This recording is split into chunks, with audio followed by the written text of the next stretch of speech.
Cuando la Escuela de Chicago, el centro de la renovación liberal en el pensamiento económico, comenzó a expandir su influencia en América Latina, Roque Fernández fue uno de los primeros economistas en formarse bajo su ala. Fue uno de los fundadores del influyente Centro de Estudios Macroeconómicos de la Argentina, el CEMA, desde donde se pensaron programas económicos que marcaron la década de los 90, en particular el programa económico de la convertibilidad y la reforma del Estado. Hoy hablamos con Roque Fernández en Economistas Argentinos, Miradas de un País.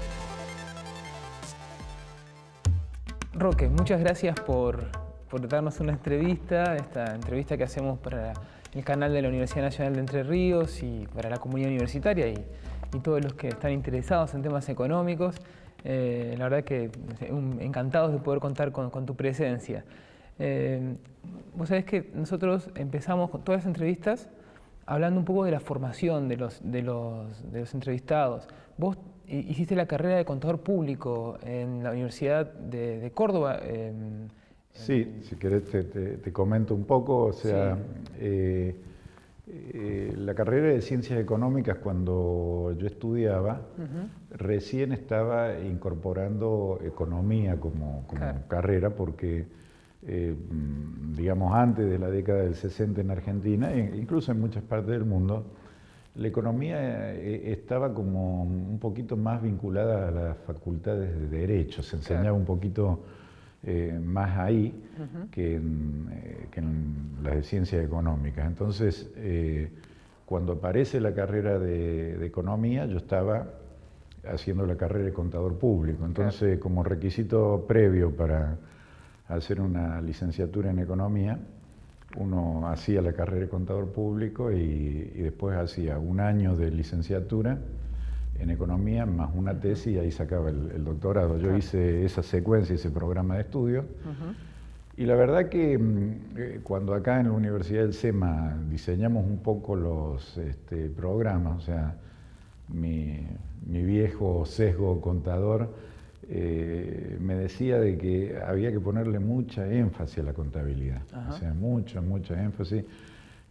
No solo es una base importante para entender cuentas nacionales, datos, una cantidad de cosas que hacen al análisis económico, sino que también cuando uno tiene que empezar a hacer un análisis del impacto de los impuestos, todo lo que sería teoría tributaria, una buena formación contable es fundamental. O sea que yo sé que por ahí los chicos que empiezan a estudiar economía como que quieren ir rápido a las carreras de economía, pero yo creo que es importante tener una buena base, sobre todo los que vienen de colegios que no tuvieron, digamos, la secuencia de lo que era antes perito mercantil, etcétera, donde se enseñaba contabilidad básica. Aquel que nunca tuvo, sí, hay que enfatizarle que es fundamental, porque todo lo que nosotros hacemos empíricamente surge de registros contables, de una manera u otra, el balance de pago, las exportaciones, las importaciones, la recaudación. O sea, es muy importante. O sea, yo creo que esa formación de contador que yo hice en aquel momento, porque en aquel momento la idea mía era ser contador. Mi papá era contador, o sea, supuestamente yo me iba a integrar al estudio de mi padre o trabajar con él, y después cuando vi las materias de micro y macro, me empezó a gustar más encarar la parte de teoría económica, y sí, me recibí en la Universidad de Córdoba con un doctorado, y después tuve el ofrecimiento de 2 becas para ir a estudiar al extranjero. Una era para ir a estudiar en Inglaterra, otra para estudiar en Estados Unidos. Y bueno, los profesores que me asesoraban me dijeron que Chicago era una excelente opción. Y así fui que tomé la beca que me ofrecían para estudiar en la Universidad de Chicago. ¿Fuiste de las primeras generaciones que fue a Chicago a formarse? No, en realidad Humberto Petrey era un profesor mío también, que ya se había graduado en la Universidad de Chicago, había hecho un doctorado y fue el que enfatizó, anda, que te va a gustar, que es bueno, que esto, que el otro. Y él fue importante en ayudarme a tomar la decisión, porque no era fácil, sobre todo uno que está en una situación en la cual está saliendo de un grado en una universidad argentina, que tiene todas sus dudas, claro. Tuve que hacer todos los exámenes de inglés, aprobarlo, presentar todo lo que hacía falta, y en aquel momento también la formación en el extranjero tenían, yo diría, bastantes diferencias en lo que serían los enfoques de política económica entre lo que vendría a ser Estados Unidos, que era un poco más de énfasis, digamos, un poco en el debate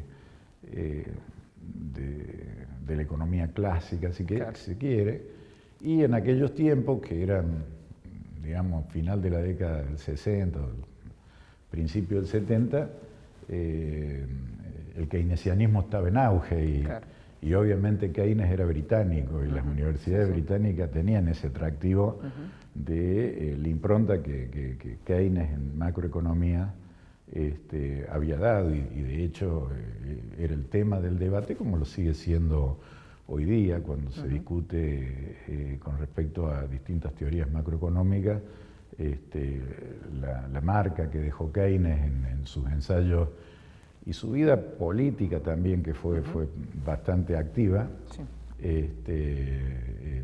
marcó un poco la agenda de la discusión económica. Pero bueno, yo fui a la Universidad de Chicago, donde casualmente era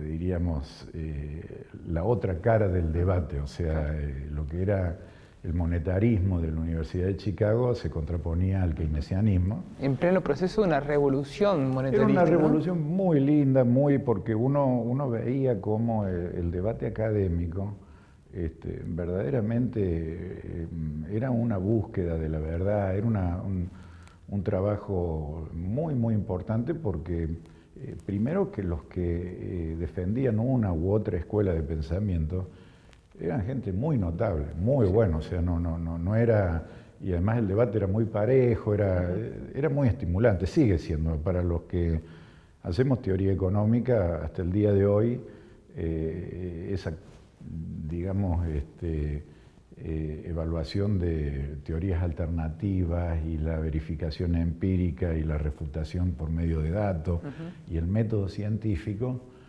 es, yo diría, el gran logro que la teoría económica tuvo con respecto a otras ciencias. O sea, el hecho de replicar de alguna manera el método científico de las ciencias duras hizo que, por un lado, fuese mucho más costoso, digamos, la formación para aquellos que son un poquito renuentes a la matemática. O sea, en teoría económica se usa mucho matemática, se usa mucho estadística.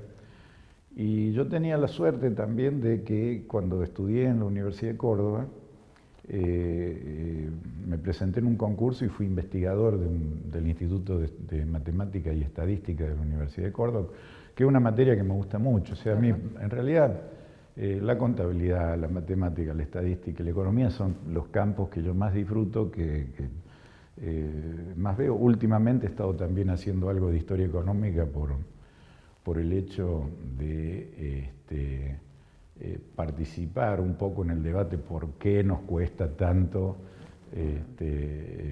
salir adelante un país que tiene recursos como Argentina. Claro. Entonces también eso he incursionado con algunos trabajos en historia económica.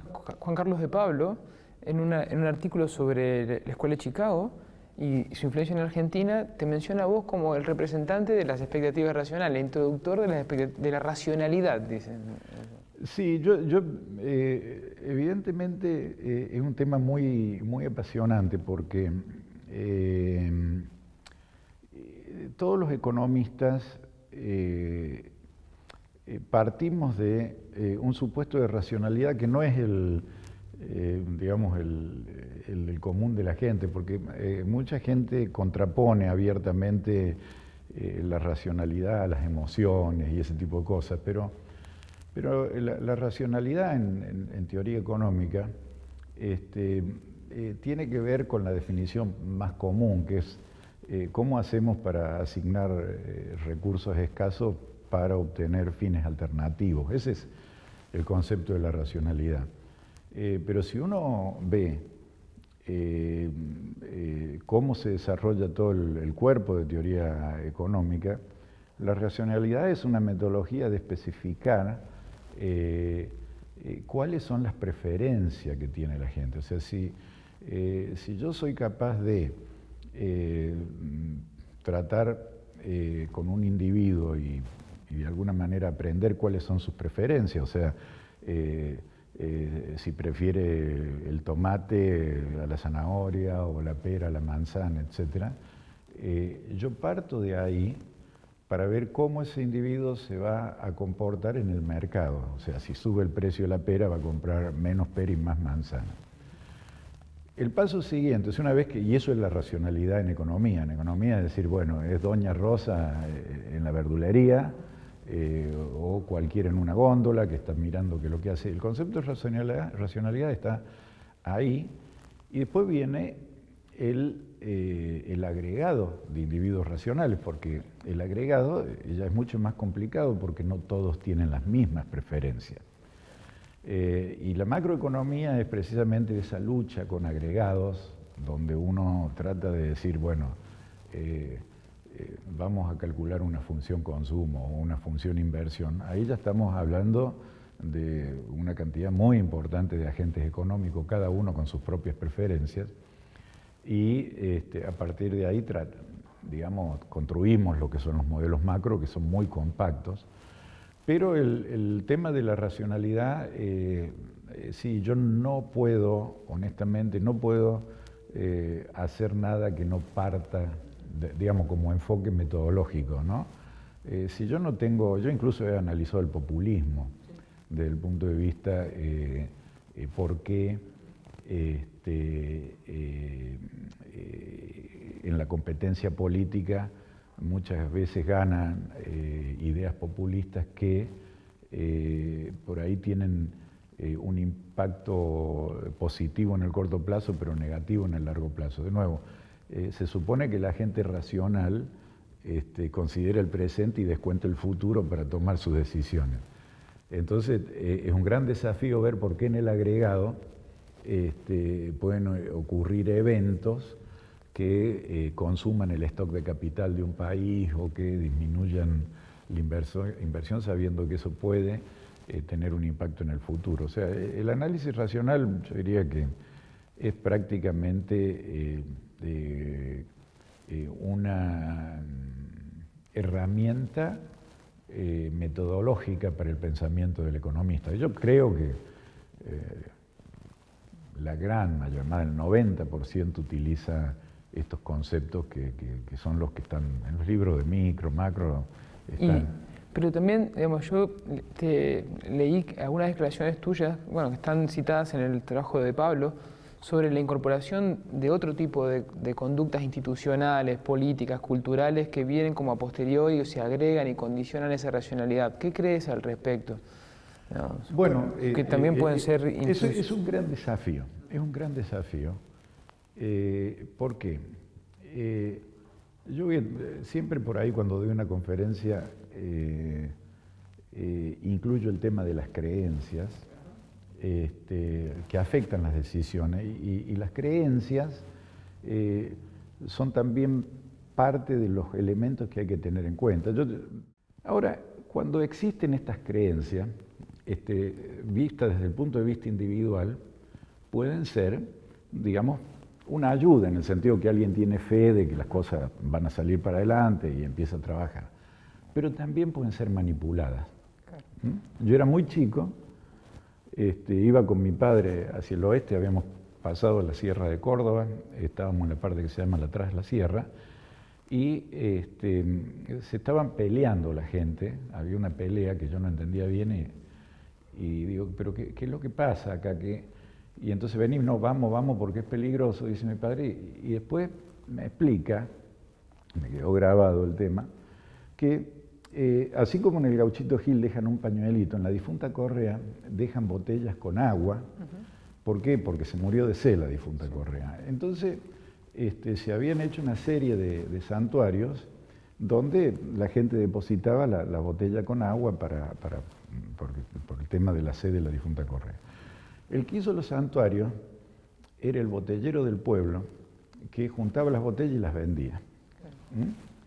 Entonces, ahí tenemos un caso y la gente estaba furiosa de esa manipulación del mito, pero la defensa del botellero era: yo hice el santuario, yo sé que a la gente le gusta esto, yo mantengo el santuario, yo lo pinto, yo lo limpio toda la vez que dejan toda la mugre los que vienen, etc. Y bueno, yo vendo las botellas y puedo mantener, que también era un creyente de la difunta Correa. Bueno, ese es un tema que puede ser analizado en teoría económica. Una vez que yo lo planteo así, yo puedo incluir las creencias dentro de una función de utilidad y optimizar igual que la preferencia por una pera o una manzana. O sea que la idea de que el concepto racional deja fuera del análisis las emociones, las creencias, es falso.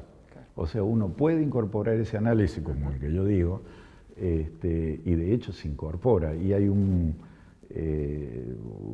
una rama de la teoría económica que hace mucho énfasis en ir perfeccionando e incorporando otros elementos dentro de la función de utilidad de los individuos que se comportan racionalmente, que no necesariamente son peras y manzanas, sino que son estas creencias, son cosas que, y mientras más enriquecemos ese mapa de elementos que entran en las decisiones de los individuos, mejor podemos predecir la conducta, mejor podemos comportarnos en el análisis de los agregados. Yo creo que es muy útil eso.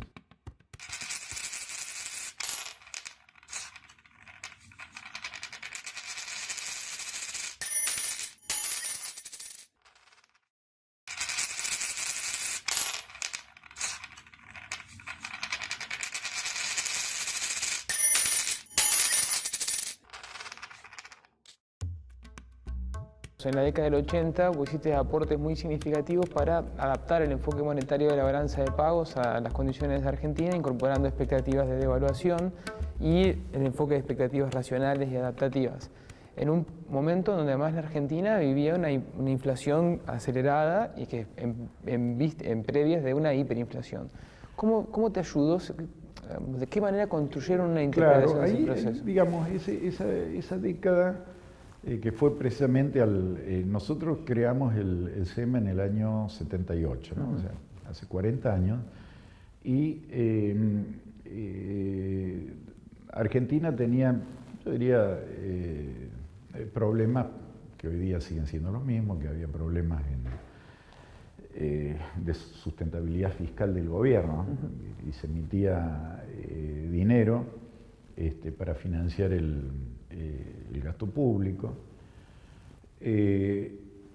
Y por supuesto que hoy día hay mucho más consenso. En aquel momento no había tanto concepto sobre cuáles eran las causas de la inflación, pero con el tiempo fue dominando un poquito el origen fiscal de la inflación, porque hay otras teorías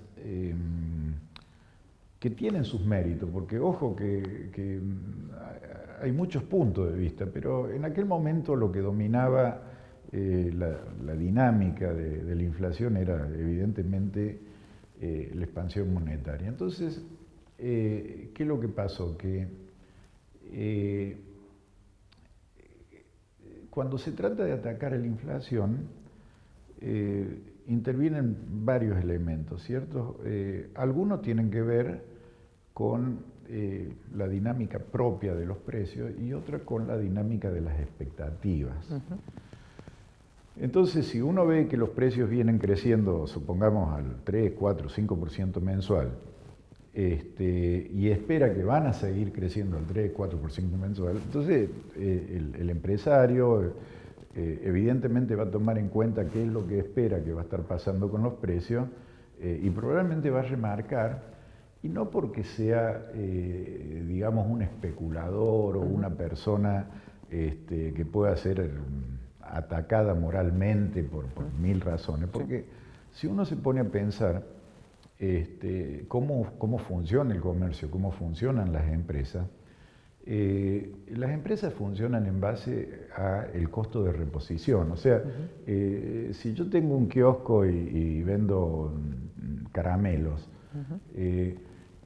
yo tengo que recuperar no solo lo que me costó el caramelo, sino tener que cobrar lo que me va a costar reponer en el kiosco el caramelo que ya vendí.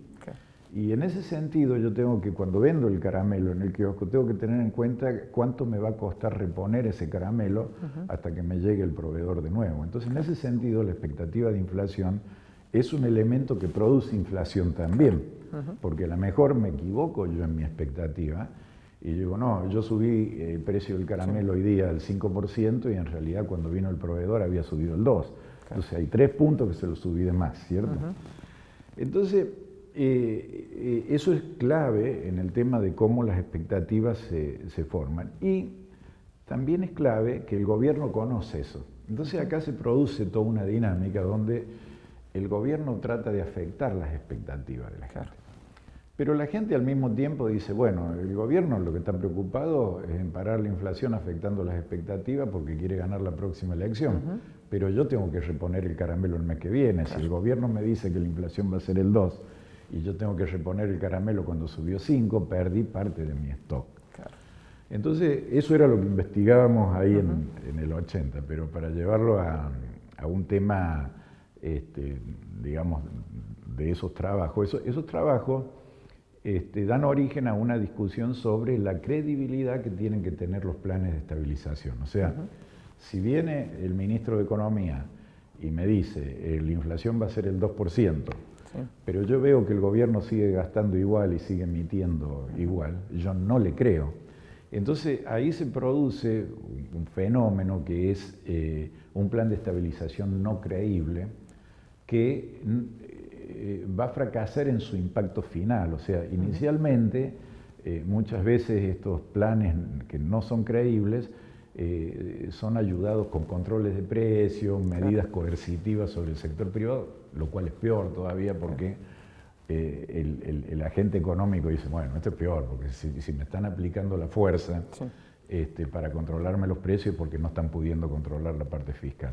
Eso es toda una teoría sobre planes de estabilización no creíbles o incompatibles. O sea, ahí lo que teníamos, uno de los trabajos que probablemente en la profesión se recuerdan, es cuando cuestionaba la tablita de Martínez de Oz. O sea, yo veía que la tablita de Martínez de Oz, que era una tabla de evaluación de la moneda que era decreciente, decía yo, bueno, esto está decreciendo, pero por otro lado yo veo que el déficit no cae, entonces no es compatible esta trayectoria para la evaluación. Bueno, lo mismo pasó hace poco, cuando, si ustedes ven lo que es el fenómeno del cambio del presidente del Banco Central a fines del 17, donde había una pauta de inflación, que era una pauta del 15%, que, digamos, todos los operadores económicos pensaban que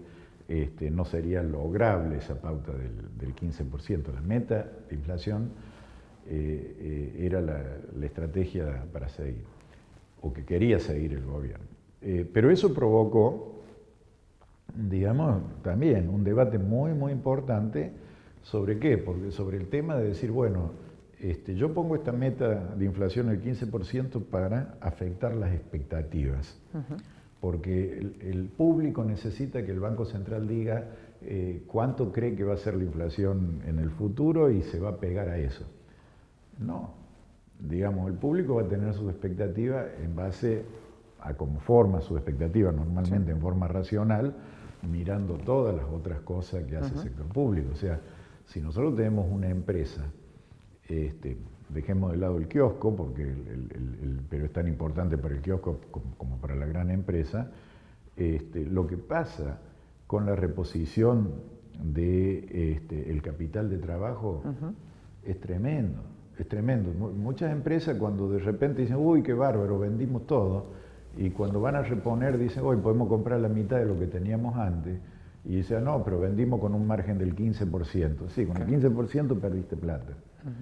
Entonces, eso es clave y es un tema de mucha importancia en los planes de estabilización. Esa hipótesis ustedes la pusieron en juego en el programa de la convertibilidad cuando fuiste presidente del Banco Central.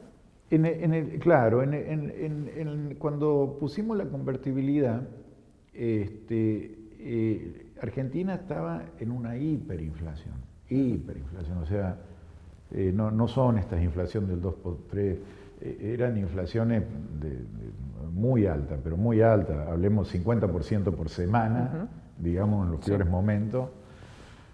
Entonces, la historia de las hiperinflaciones es que prácticamente se destruye la moneda local. O sea, prácticamente nadie quiere la moneda local, y así ocurrió en todas las hiperinflaciones europeas después de la Primera Guerra Mundial, la alemana, en fin, todas ellas están registradas. Y lo que se sabe es que todas las economías que tuvieron hiperinflación tuvieron que salir pegándose a una moneda fuerte, el oro o una moneda.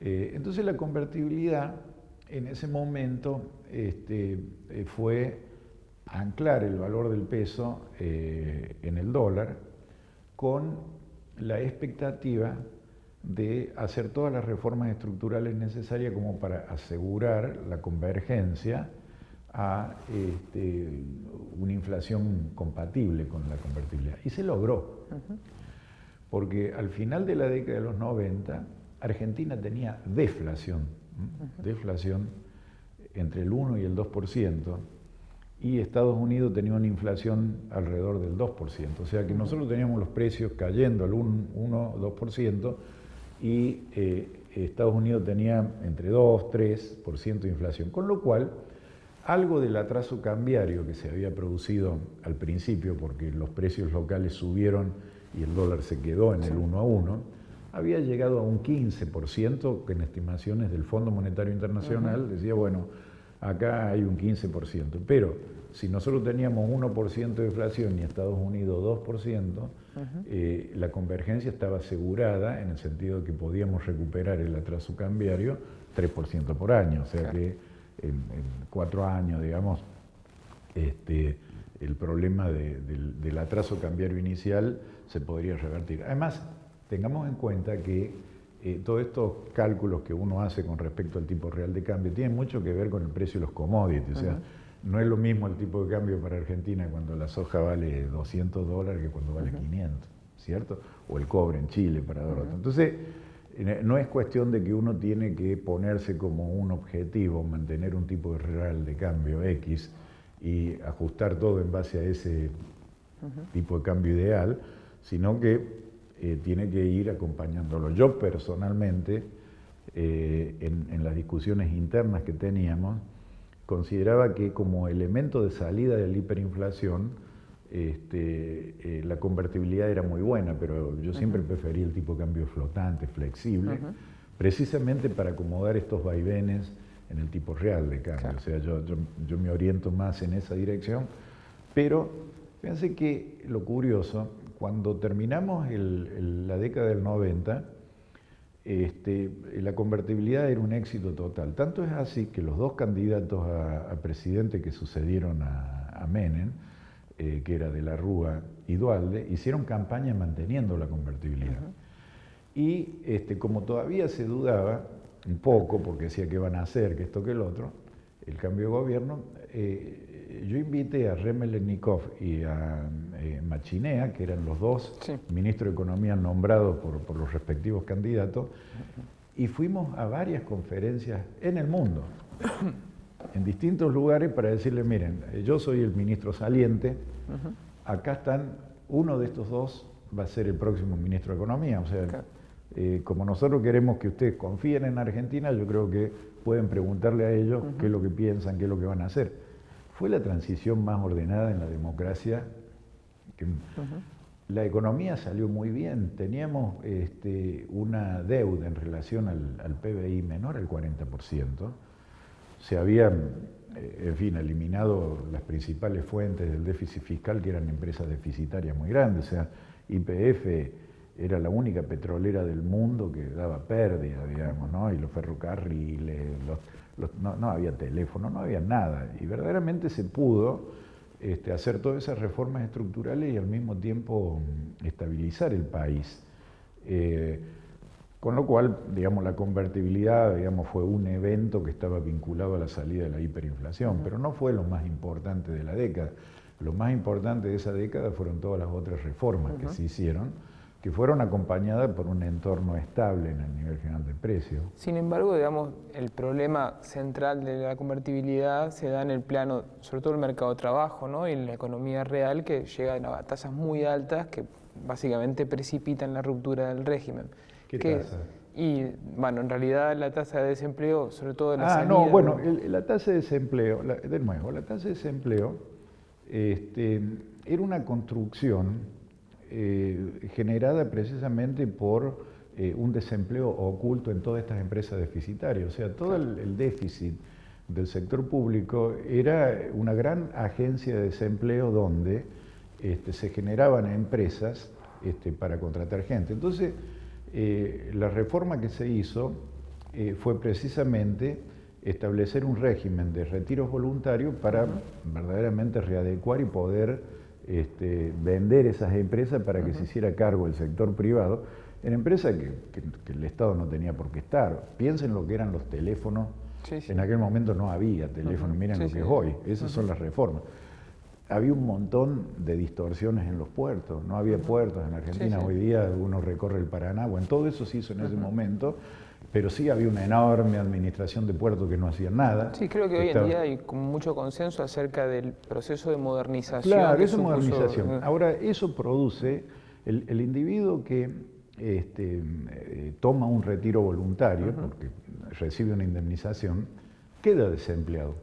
Fue indemnizado, pero queda desempleado. Muchos jugaron a ser un poco empresarios, digamos. O sea, dijeron, bueno, con esta indemnización pongo el kiosco, me compro el taxi, etcétera, etcétera, etcétera. Pero no es tan fácil. Un empleo público que normalmente está acostumbrado a hacer poco y nada en una tarea donde simplemente estaba cobrando un subsidio de desempleo, no se puede convertir en empresario de golpe. Creo que, por ejemplo, haciendo una autocrítica del momento, evidentemente, en vez de haber producido una gran suma de dinero para que el individuo juegue a ser empresario, hubiera convenido mantenerle un sueldo mensual mucho tiempo para evitar esto. Pero en las estadísticas va a ser desempleado igual, nada más que no se hubiera gastado el capital en un mal emprendimiento. Y el papel, digamos, de la apreciación del tipo de cambio real, que vos me mencionabas recién, que tenía como expectativa converger en algunos años, ¿no pensás que pudo haber influenciado también tanto en la pérdida de competitividad externa de la Argentina como en la caída, digamos, del sector industrial y dejar ahí una masa de desempleos industriales? No, si uno mira, digamos, lo que ocurre en estas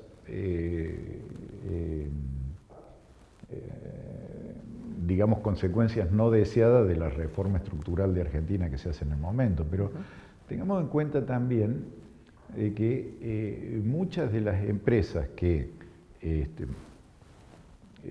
no pueden prosperar porque no eran competitivas.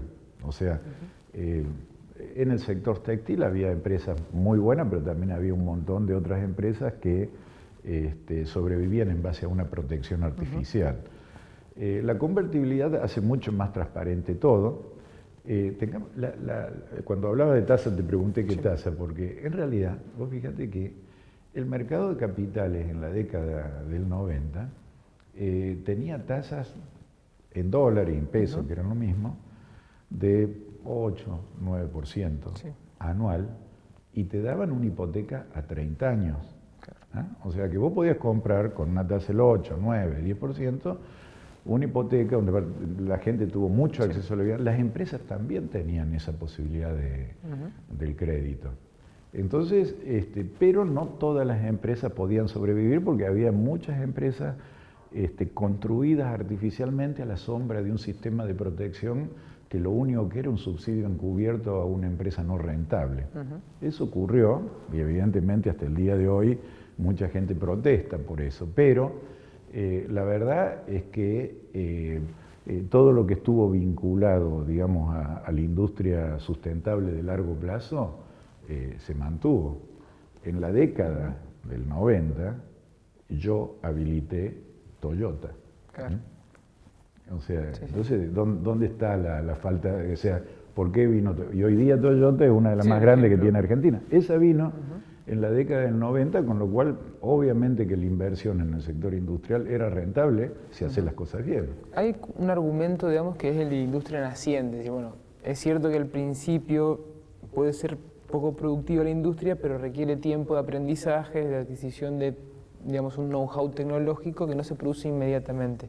¿La convertibilidad no pudo haber atentado en ese sentido? Al contrario, porque fíjate que todo lo contrario, porque para la industria naciente, ¿qué es lo que se necesita? Crédito a largo plazo y a tasas bajas, porque si yo tengo un proyecto que necesito construirlo, pero sé que es rentable en el largo plazo, si yo tengo una tasa de interés baja, lo puedo hacer. Claro. Ahora, si yo tengo un mal proyecto, no hay tasa de interés que aguante porque voy a perder en el corto y en el largo plazo. Entonces, la industria infantil, que es un buen argumento, es un argumento a favor de que las tasas de interés sean bajas para permitir y que el crédito exista como para emprender esos proyectos, ¿no? O sea, creo que es cierto que si uno ve grandes emprendimientos en el mundo, desde, qué sé yo, Bill Gates con Microsoft, empezó en un garage.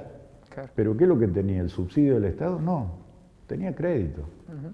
Entonces, cuando uno habla de la estabilidad, del crecimiento del mercado de capitales, etcétera, está apuntando a tener un mercado de capitales que permita financiar esos pequeños emprendimientos, que es la única solución, porque el criterio de la industria infantil en Argentina es otro.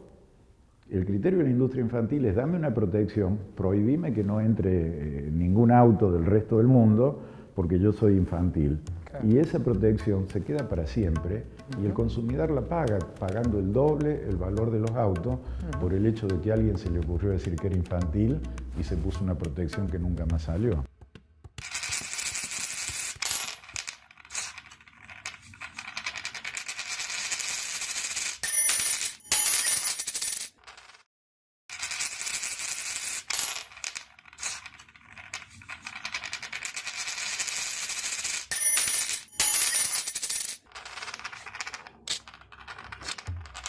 También hay un problema, digamos, de divisas, ¿no? Que es lo que vos mostrás o analizás en el caso del enfoque monetario de balanza de pagos.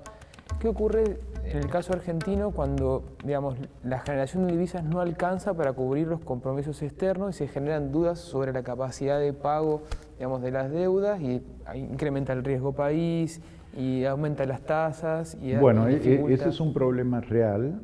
Es un problema que en la teoría económica lo tenemos identificado como detención súbita de los flujos de capitales o sudden stops en inglés.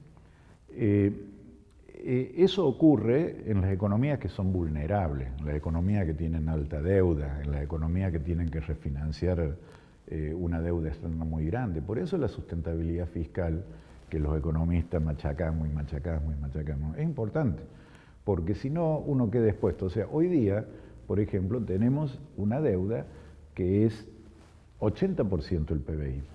En la época que yo estuve en el Banco Central, en el Ministerio de Economía, que teníamos una deuda del 40% del PBI, nosotros bancamos 2 detenciones súbitas. El efecto tequila, que yo estaba en el Banco Central y tuve que liquidar 40 bancos, que eran un desastre los bancos, no era que eran la Virgen María y no, eran autopréstamos, fraude de todo tipo, en el medio de una corrida bancaria donde la gente estaba desesperada si le podían devolver o no los depósitos de los bancos que habían perdido toda la plata de los depositantes, hubo que hacer.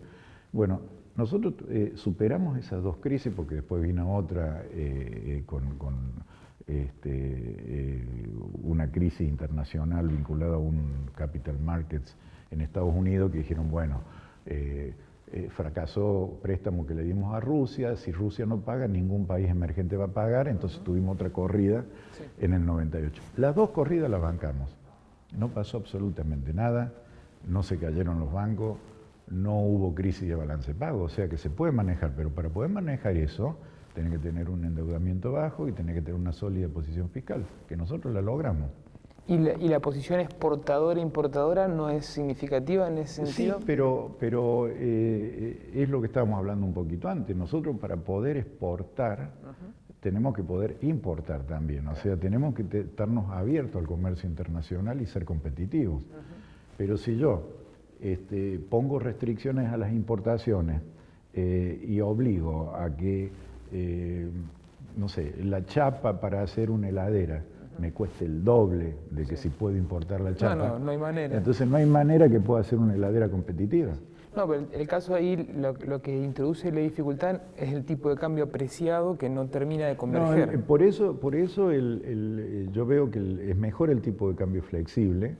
¿Por qué? Porque cuando uno empieza a creer erróneamente que controlando el tipo de cambio yo voy a controlar la inflación, es un grave error.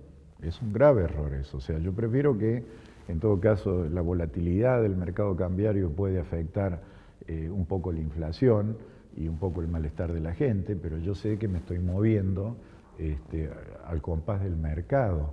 Entonces yo no estoy generando un precio artificial para algún producto que después no va a ser sustentable en el largo plazo. ¿Y por qué pensás que fue tan difícil salir de la convertibilidad, digamos? ¿Que se tardó tanto tiempo o no sé? ¿Cuál pensás? ¿Por qué no, bueno, tanto? digamos, cuando al final de la década del 90, que hasta donde yo estuve, estaban todos los compromisos del año siguiente, o sea, el gobierno que seguía no tenía que salir al mercado de capitales a pedir nada, ni un peso, porque estaba todo ya resuelto. Cada vez que se trató de salir de la convertibilidad, que yo me acuerdo que yo tuve mucha presión, ya estaba en el Ministerio de Economía y recorría y recibía, digamos, funcionarios, economistas del Banco Mundial, del Fondo, etc.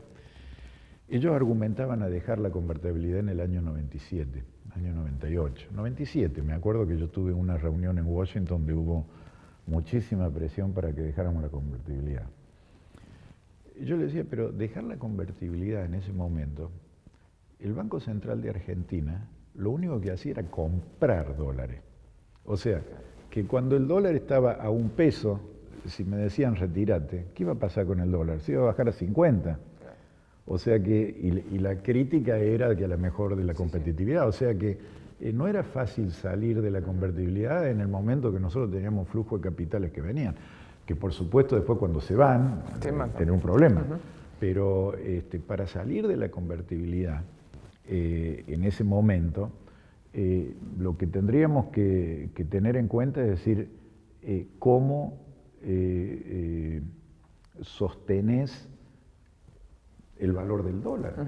Y ahí, por ejemplo, el caso chileno, digamos, de control de capitales, ¿no era un ejemplo también a seguir para evitar esas entradas masivas? Hoy día hay mucha más aceptación de esa política. En aquel momento incumplía un poquito los requisitos de los acuerdos internacionales, o sea, los países se adhieren, digamos, a ciertas normas, y la restricción a los flujos de capital estaba mal vista. Yo, en aquel momento, nosotros modificamos mucho, después del efecto tequila, modificamos mucho el requerimiento de capital mínimo en los bancos. Entonces, ¿cuál era mi visión del tema? Yo decía, bueno, si yo subo el capital mínimo en los bancos no van a poder recibir depósitos del extranjero en dólares porque van a tener que poner plata de ellos. Entonces, yo digo, vos te querés endeudar, poné la tuya. Entonces le subíamos, Pero eso es para el Banco Comercial, que era la responsabilidad mía en la supervisión.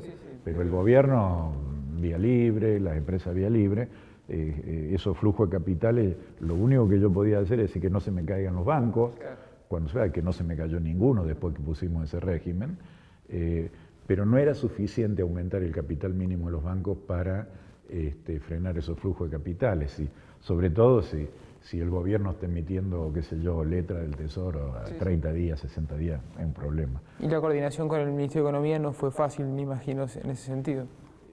No, yo no tuve mucho problema en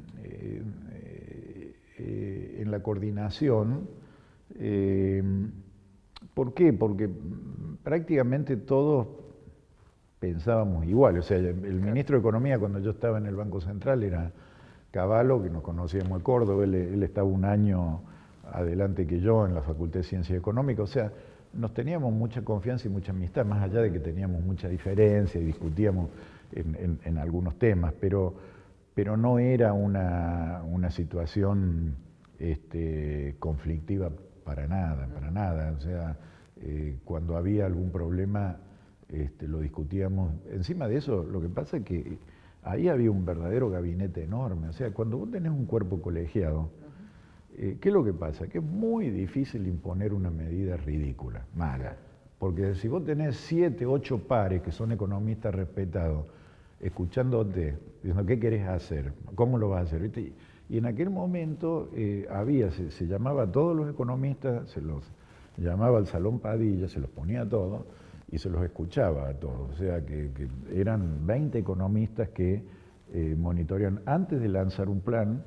Lo que se hacía, se llamaba a todos ellos y decían, pensamos hacer esto, ¿no? Después que teníamos eso, intercambiábamos las opiniones, recién pasaba la prensa. Y después cuando la prensa entraba, la prensa siempre está buscando, digamos, el debate, digamos, y está bien, es lo que hace. Pero ya no era que había un economista desinformado que decía cualquier barbaridad. Sí podía decir, no estoy de acuerdo con lo que dice el ministro de esto, pero ¿qué dijo el ministro? Bla, bla, bla. ¿Y usted por qué no? Y por esto. Pero ya era transparente el debate, era muy, muy transparente. Digamos, todos los que eran los periodistas que cubrían el Banco Central, el Ministerio de Economía, pueden dar fe de que se los recibía, que se aceptaba todo. No, esa década para mí fue la mejor de la democracia. Me tocó actuar a mí, a lo mejor no tendría que decirlo, pero desde que retomamos la democracia fue el mejor momento de Argentina. Aprovecho digamos, este pie que me dejas para cerrar la entrevista con una especie de juego que hacemos con todos los entrevistados. Como para marcar, digamos, hitos de la historia económica argentina. Y lo primero que preguntamos es por una época dorada. Supongo que ya me respondiste esa pregunta. Sí, no la llamaría dorada, sino que desde el retorno de la democracia yo creo que la mejor administración fue esa, la de los 90.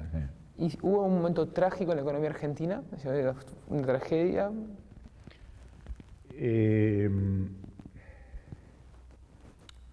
Digamos, desde el retorno a la democracia. O antes también puede ser, antes. No necesariamente. No, yo creo que hemos acumulado una cantidad de errores despacito y nos hemos atrasado, pero no me viene ahora una respuesta de algo trágico de Argentina. La guerra de las Malvinas podría ser algo trágico, pero que el impacto económico de esa guerra, yo diría, no fue importante, fue importante desde el punto de vista emocional, cómo nos sentimos, haber perdido una guerra, gente que murió, etcétera. Eso fue trágico. También puede haber sido trágico, digamos, lo que ocurrió también en la década de los 70 con los desaparecidos, con gobiernos autoritarios. Yo esa década no la viví porque era cuando estaba estudiando en el extranjero, pero leía todos los diarios, veía, en fin, dramas con gente conocida que desaparecía, etcétera. Mi generación fue la que estuvo en eso, ¿no? Claro. Y sufrió esa. Y un momento patético, digamos, que es como la repetición burlona de lo trágico, ¿no?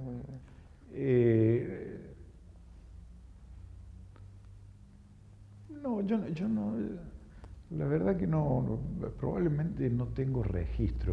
Probablemente mi inconsciente, no sé qué, borra las cosas. Además, yo personalmente no me quejo, yo nunca tuve tal vez En lo personal, sí. Yo cuando salí del gobierno, en la década del 90, yo estuve 10 años en el gobierno y tuve 14 años en Comodoro Pi.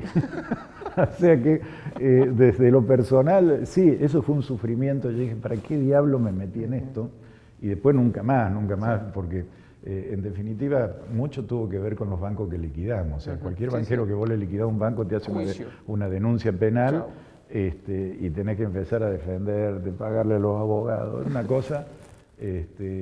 pero bueno, no me quejo, me fue bien, me sobresalieron en todas las causas, pero hay que estar sentado ahí en el banquillo y yo estuve sentado, tuve juicio oral y bueno, y tuve el sobrecimiento y además es una experiencia que hoy día lo veo con algo de, no sé, con una sonrisa, digamos, pero en el momento que estaba sentado ahí me sentía mal, sin duda.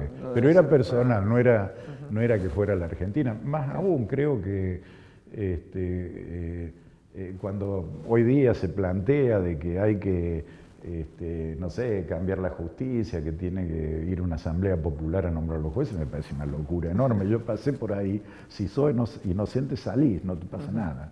O sea que no hay tal cosa que haya una justicia que... ¿Hay malos jueces? Sí. ¿Puede haber corrupción en la justicia? Sí. Pero es lo que hay y hay que perfeccionarlo, pero no hacer una revolución en la República por eso.